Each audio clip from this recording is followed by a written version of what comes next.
Hello, how are you doing? I had a couple people ask me before about how I get my masking plastic tight on these boxes. These didn't have a lip on the top or the bottom, so we folded it and licked it and made a crease so that it has a little wall there, but we established our line first with low tack tape so that we didn't pull this. This is the 3M automotive refinishing tape, and I get this from the body shop, and I'm telling you, it makes a big difference. Also, we made sure to wash back there, both with the Prepsol and with denatured alcohol. We sanded the inside lip before we masked it so that we don't have to sand next to our tape.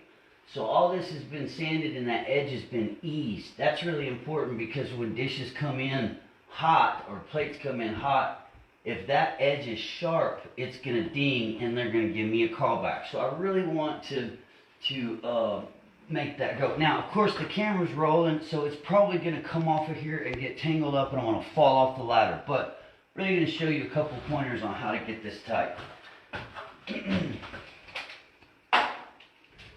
So we want to pull from the tape side,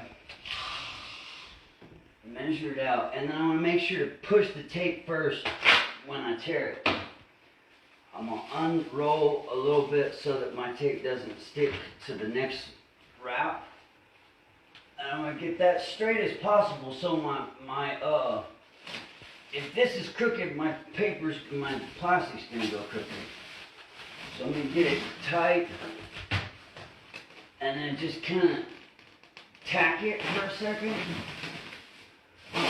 Bring it tack it for a second, and then I'm going to pull this out. I'm going to take my finger and I'm going to stretch it right there so that it makes it really tight. So I didn't let it touch.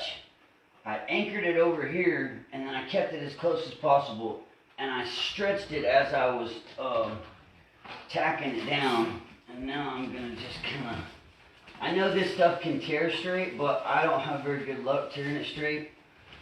So, and I'm going to run this all down. If there is not a finger's width of contact, I'll run the low tack to just kind of cover that up. But you have to activate this stuff twice. So just smashing it once really doesn't do it for you. It'll work its way out. But that'll really help you to get those tight when you're masking boxes.